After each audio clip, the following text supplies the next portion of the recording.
Be warned, the following contains graphic descriptions and situations not suitable to all audiences. In addition to the usual fare, this program frequently discusses manipulation, violence, death, sex, negative stereotypes, and a surprising amount of regurgitation. Listener discretion is advised. The 1800s weren't kind to the poor. Janet Brown knew this firsthand. Without any other options, she and her friend Mary often had to rely upon prostitution in order to avoid starving. Still, it had its advantages. Sometimes a potential customer would be a gentleman and buy them a drink before leading them into the alley for a cheap poke. On a busy night, they might even make enough to afford breakfast. One evening at the Canongate Tavern, the friends struck up a conversation with a local businessman.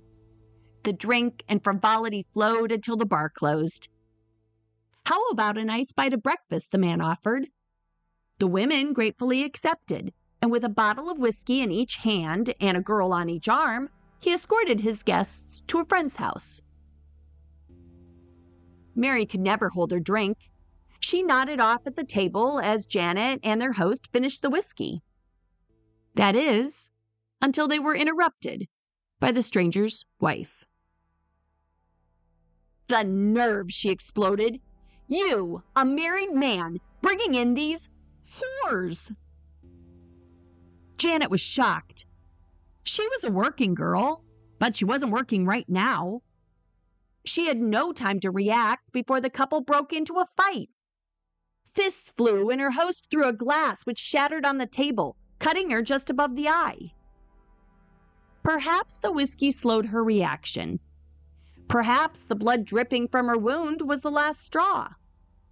"Hey," she shouted, "I didn't know he was married, and I wouldn't touch him if his pockets were filled with coin." As she gathered her shawl and slammed the door behind her, she tried to recall a time when she'd ever been so insulted. She was so tired of being treated like dirt. She really needed to find a mate. Then she remembered. Her mate, Mary. She quickly turned around and made her way back to the house, praying Mary would be too drunk to notice. When she knocked on the door, another stranger answered. Mary wasn't there, he said. She and Burke stepped out for a bit. Janet waited inside for her friend to return, but eventually gave up. Perhaps the cat had decided to pay for it after all. When she left, she had no idea. Mary was dead, her body lying in the very next room. I'm Jennifer Beck, and this is The Haunted Hustle.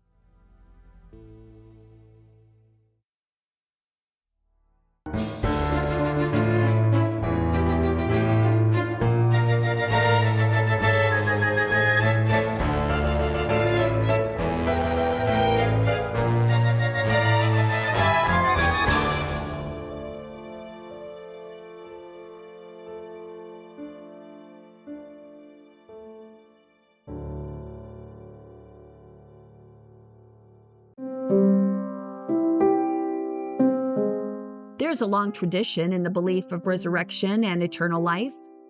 Many cultures view the body as a vessel, a safe deposit box for the soul, a place to keep it until the body rises from the grave. To that end, resurrection was dependent upon the body being completely intact and undisturbed.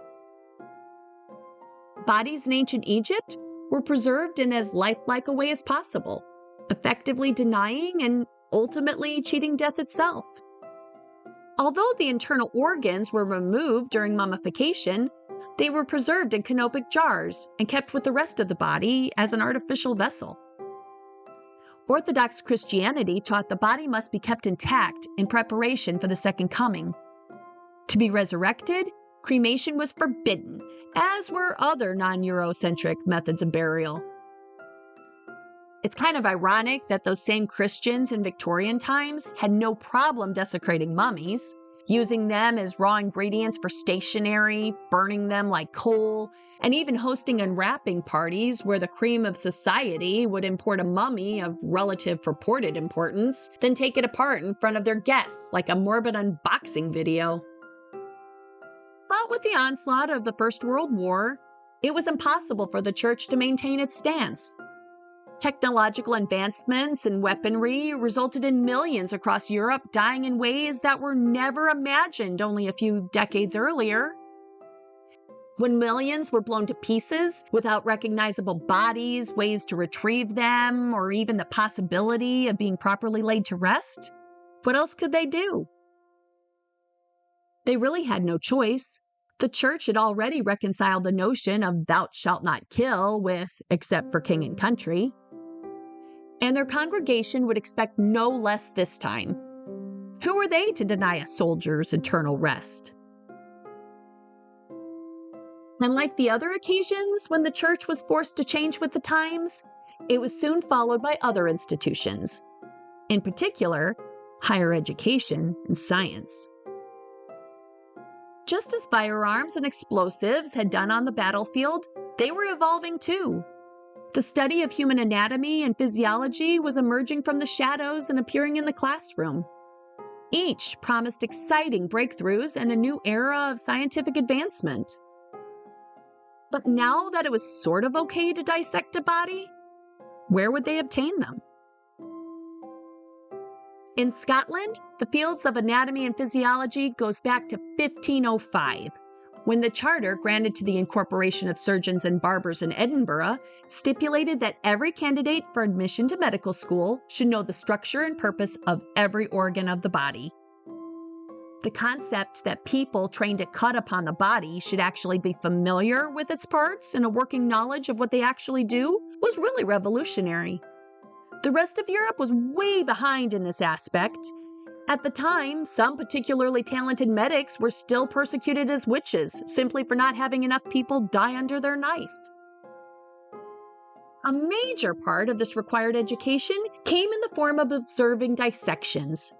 Much like in the movies, early medical school dissections were a theatrical event, where crowds of students filed into a small stadium with a sunken focal point. In the center would be a pristine body laid out on a gurney. From this vantage, the professor would dissect the body, lecture about whatever came to mind, and answer questions. When finished, what remained would hardly be recognizable. The parts would be stacked on top of each other, a sheet would be draped over the lot, and it would be cleared away for disposal in an unmarked grave or burial pit. Then the stage would be cleaned, dressed, and prepared for the next performance. But that led to another problem: a shortage of bodies.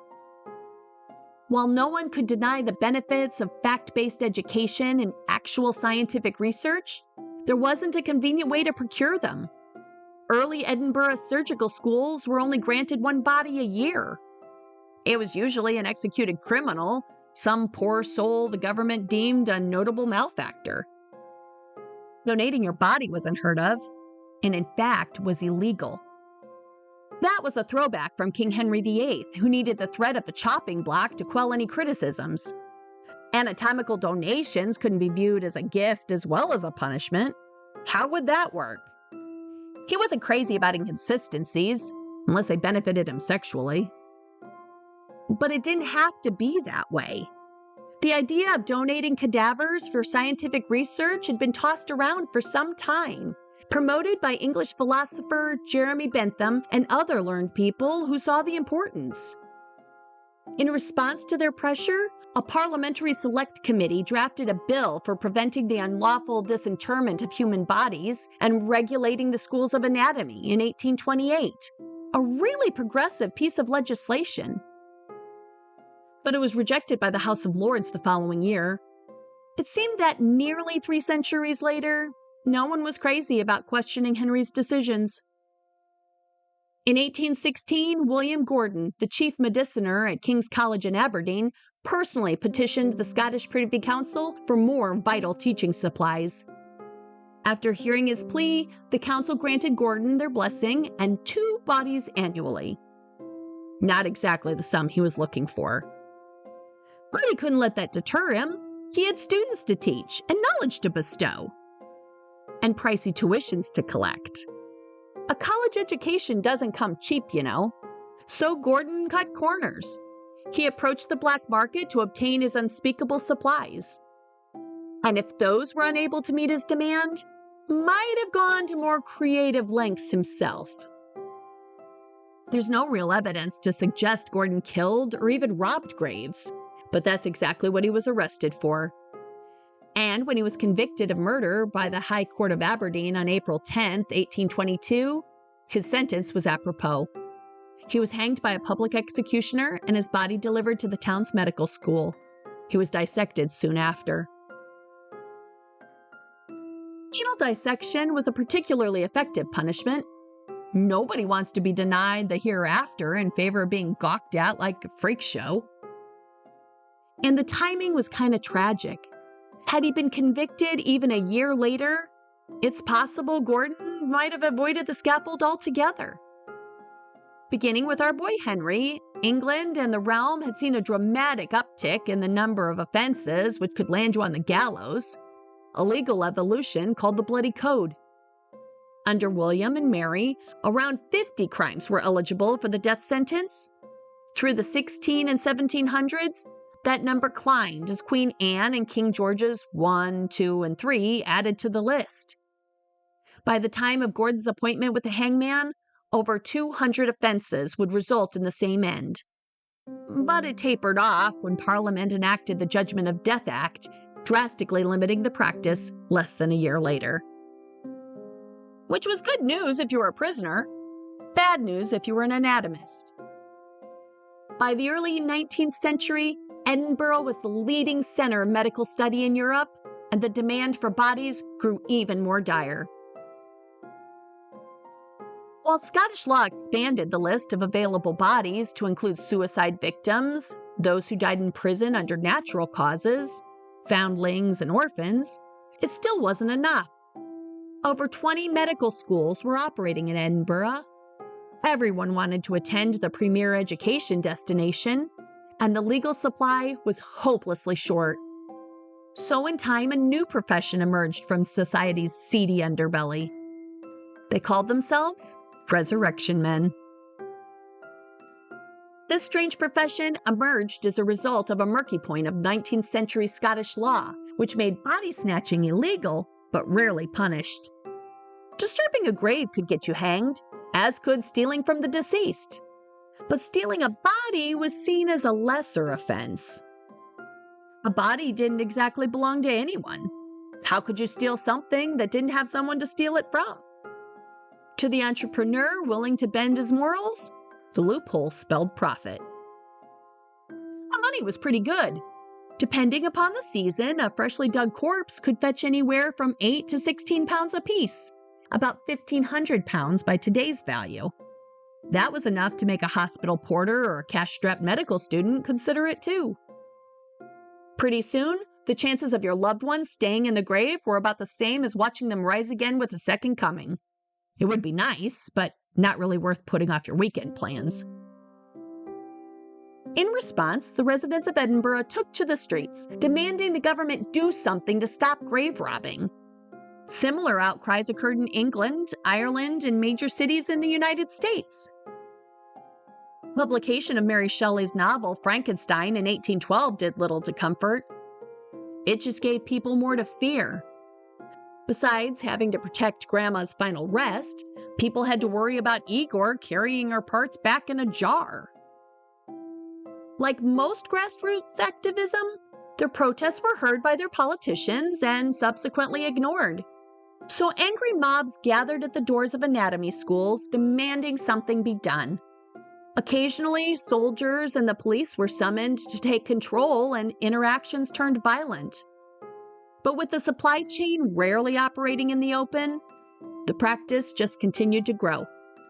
Nor did things improve for the impoverished.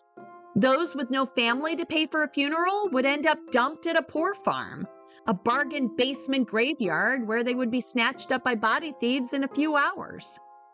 Some of them didn't even make it that far. But in reality, no one was safe.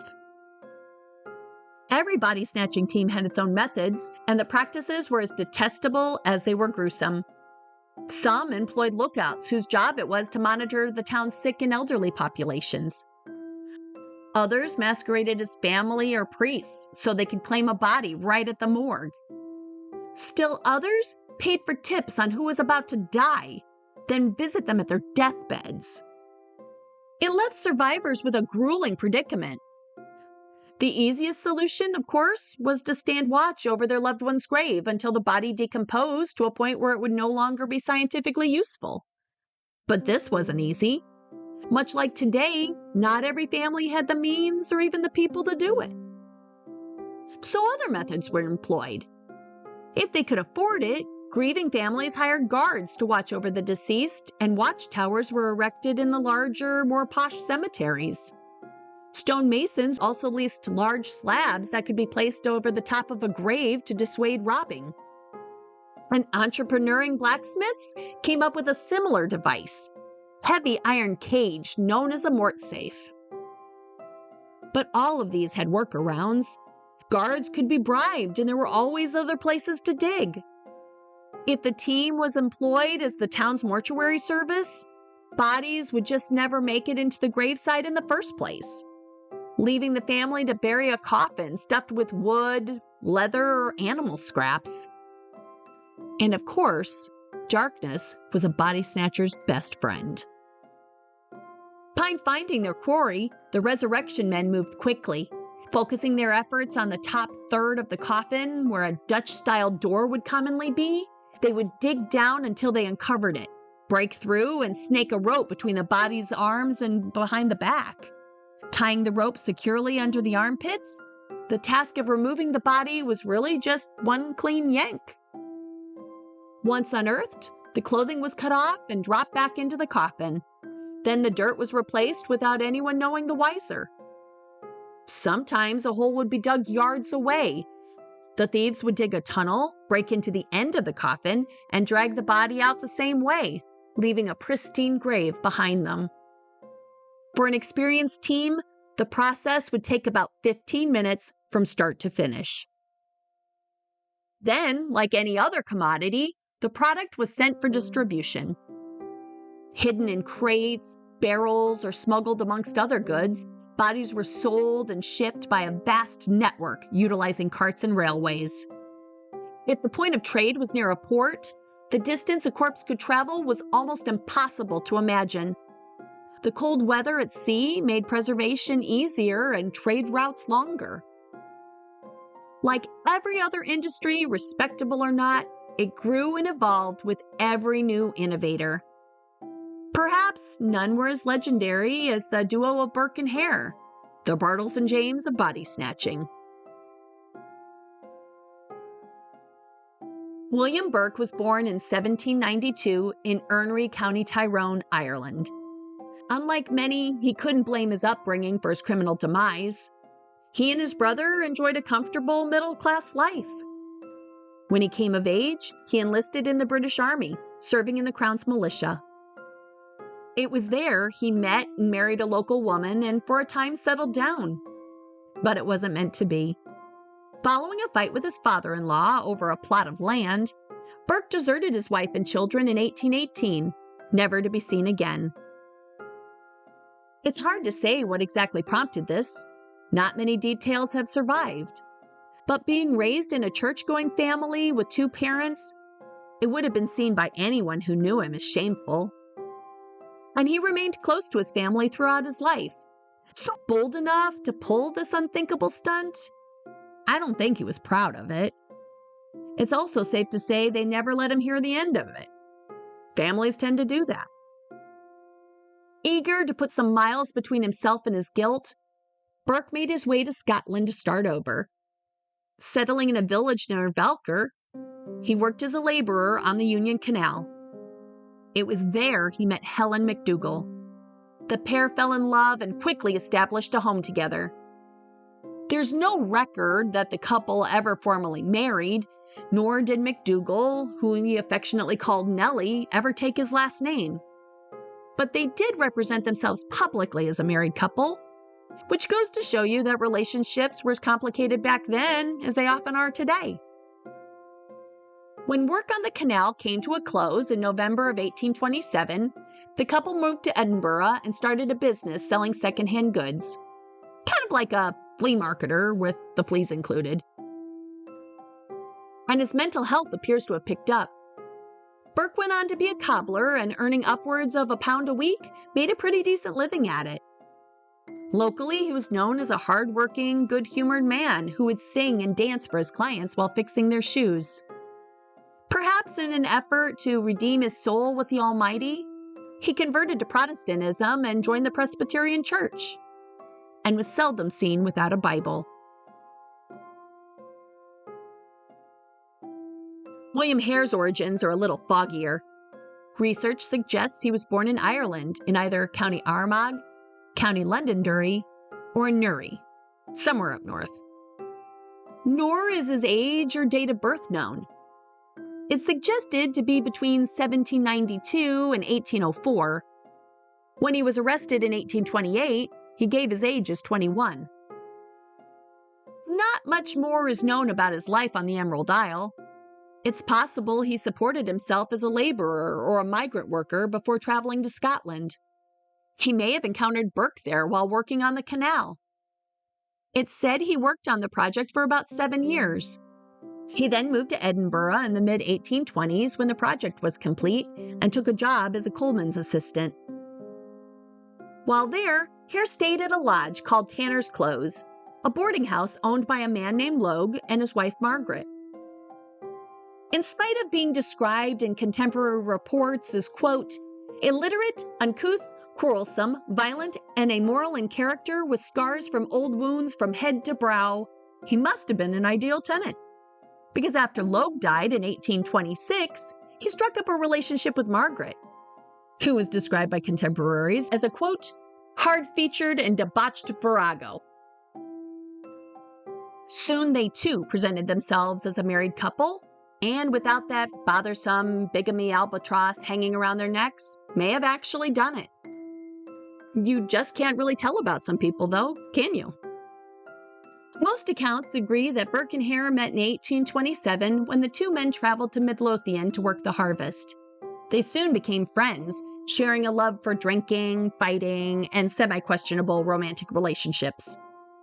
Upon their return, Burke and McDougall moved to Tanner's Close, where the couples continued their hard-partying ways. In spite of its horrific conclusion, the origin of Burke and Hare's body business was really pretty benign. Their first sally into resurrection work came on November 29, 1827, when one of Hare's tenants, an elderly veteran called Old Donald, died of dropsy. While the loss of income from a regular resident was bad enough, Old Donald died before receiving his army pension payment. The nerve!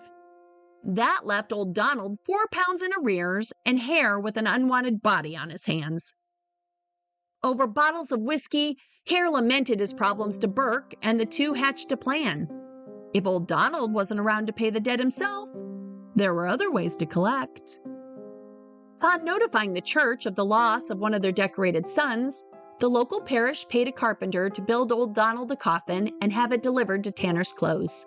Their plan was for the proprietor of the lodge to place the body inside, where it would be retrieved and given a proper burial.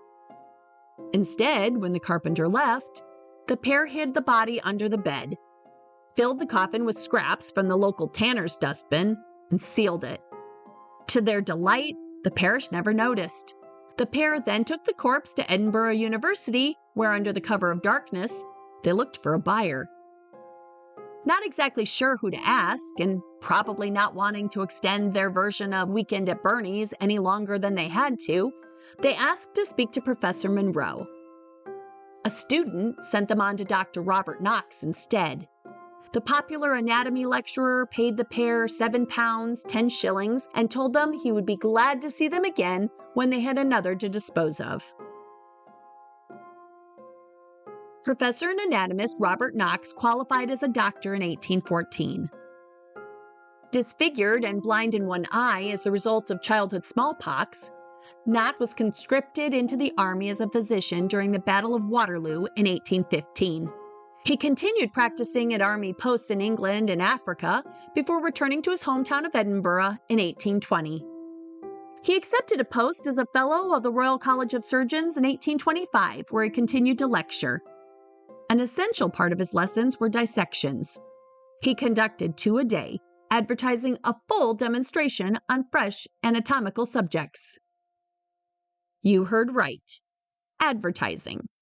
And the marketing strategy worked. His lessons attracted over 400 paying attendees each. Leaving the transaction with enough money to satisfy old Donald's debt and then some, the men thought about how they could do it again. At first, they didn't think about murder. It was a messy business and required a lot of work. And it's not like victims were just going to fall into their laps anyway. Instead, they thought about raiding churchyards and cemeteries. That is, until they saw the competition. There was already a team of resurrectionists working every cemetery, church, and hospital around.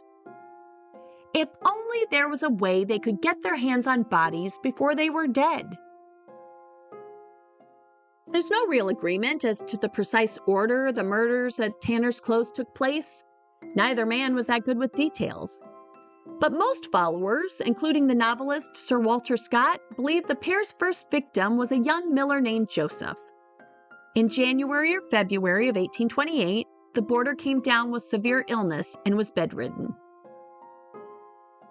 When the fever didn't break and Joseph grew delirious, Hare and his wife grew concerned about the way news of an infectious lodger would affect business. So Hare and Burke proceeded to move his demise along. Under the guise of killing what ailed him, the men loaded Joseph up on whiskey. Then Hare smothered the man with a pillow while Burke restrained his arms and chest. At least, that's what our classical author turned true crime writer thought.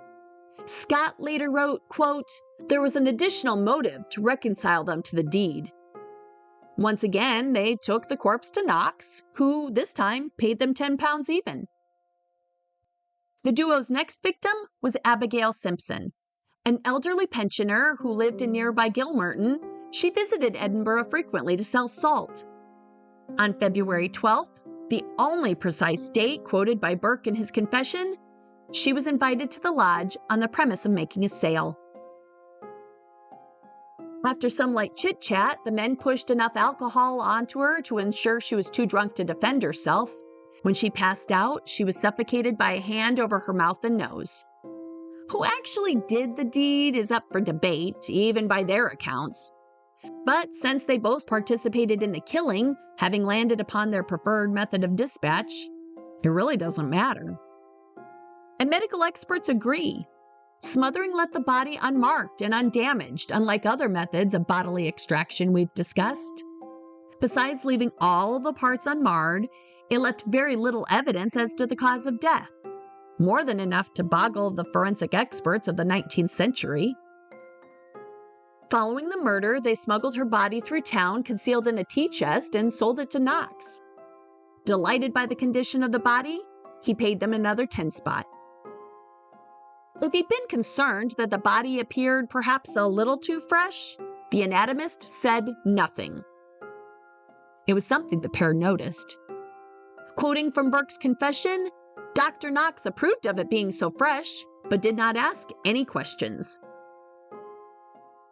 When an unnamed English lodger from Cheshire stopped by the Tanner's Close while selling matches, thoughts were already running through our murderers' minds. After the man fell ill with jaundice, it was all but certain. They offered the lodger enough hooch to incapacitate him, and then Hare cupped his hand over his mouth and nose while Burke kept him still.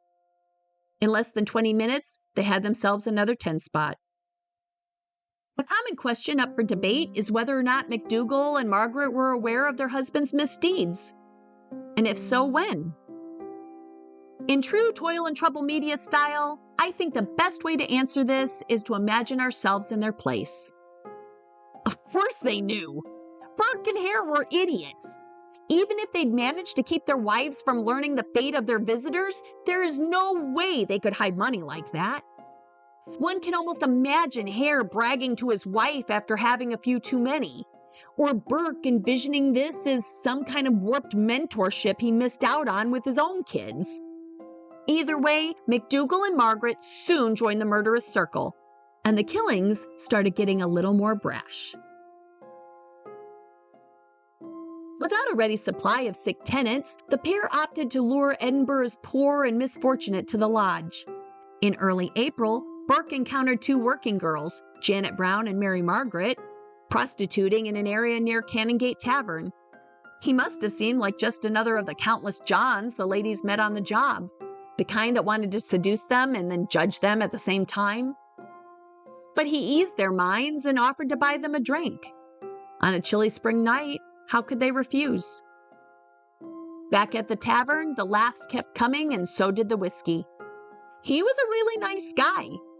Instead of turning up his nose at them, he treated Janet and Mary like ladies.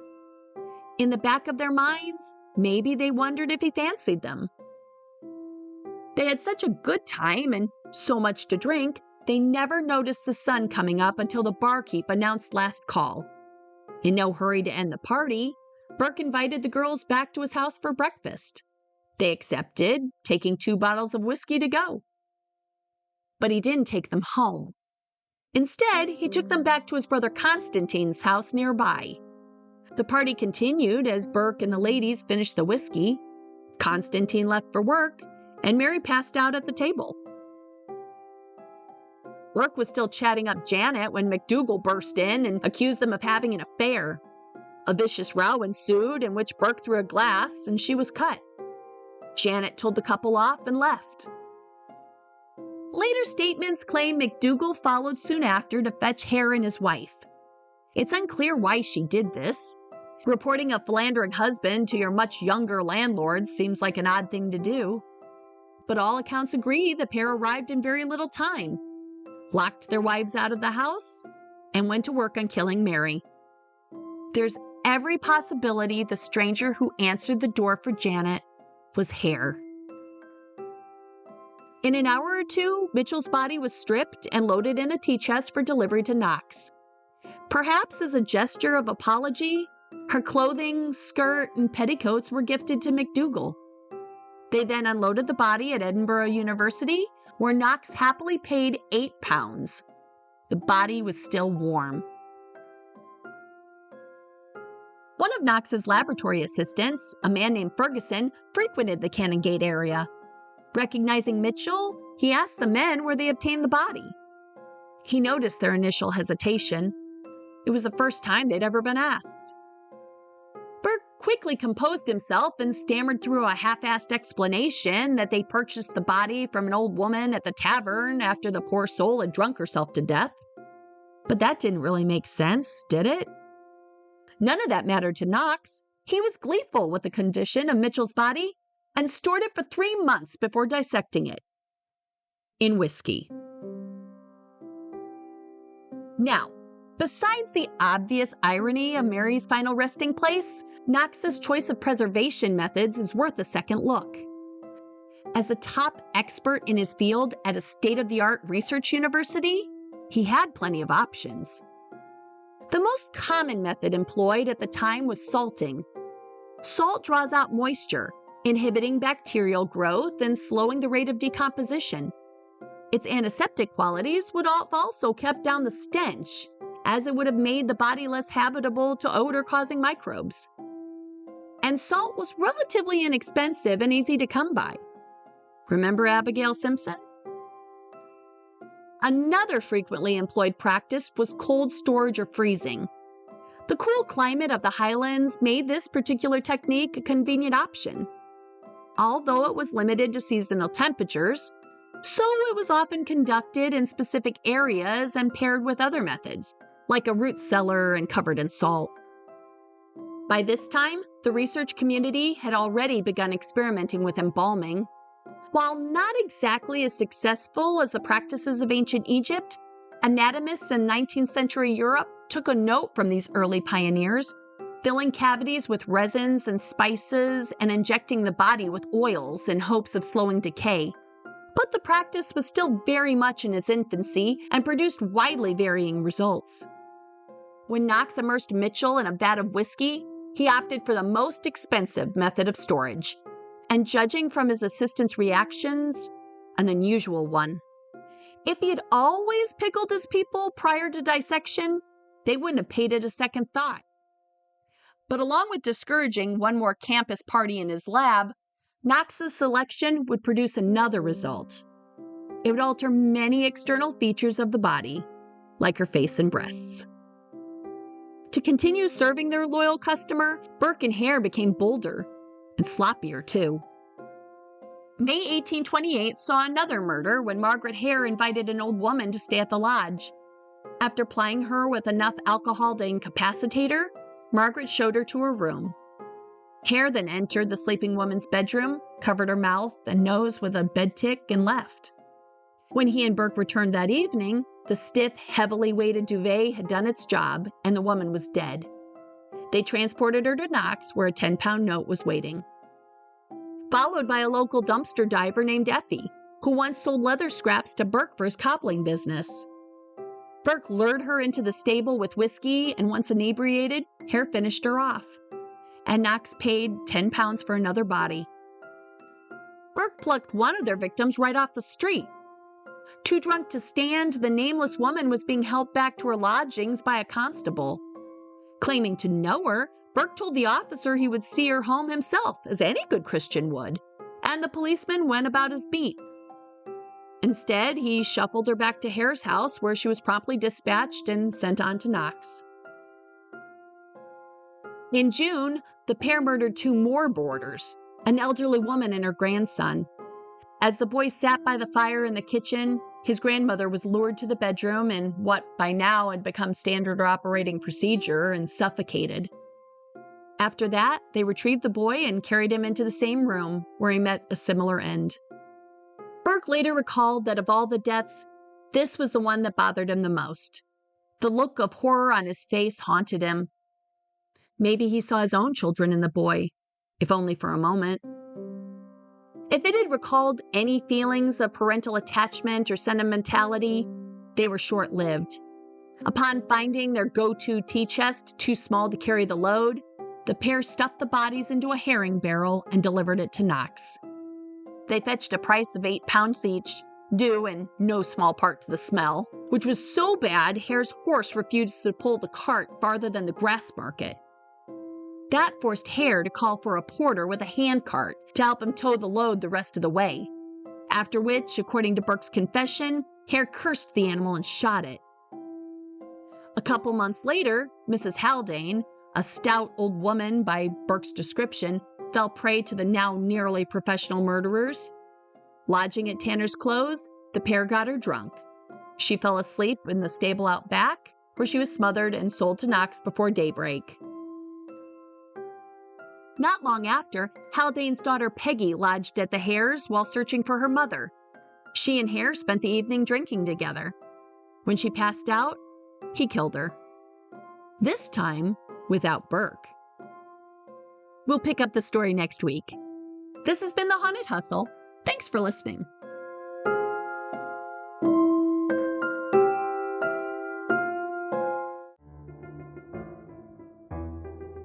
The Haunted Hustle is an original production of Toil and Trouble Media. Executive produced by Jennifer Beck. This episode was also written and performed by Jennifer Beck. I'm kind of a big deal. Additional production assistance was provided by Erin Iris, and our music was by Kevin MacLeod, Light Saturation, and the Schizoid Nightmares. Thanks, guys. If you've enjoyed our podcast, and I really hope you do, be sure to subscribe to your favorite podcast provider and follow us on social media so you'll never miss an episode. And give us a 5-star review on Spotify, Apple Podcasts, iHeartRadio, or wherever you listen to podcasts. Heck, give us a 5-star rating on all of them. We can use all the stars we can get. And help us spread the word. Tell your friends about our show and its totally bingeable content. Tell your spirit guides too. We're not picky.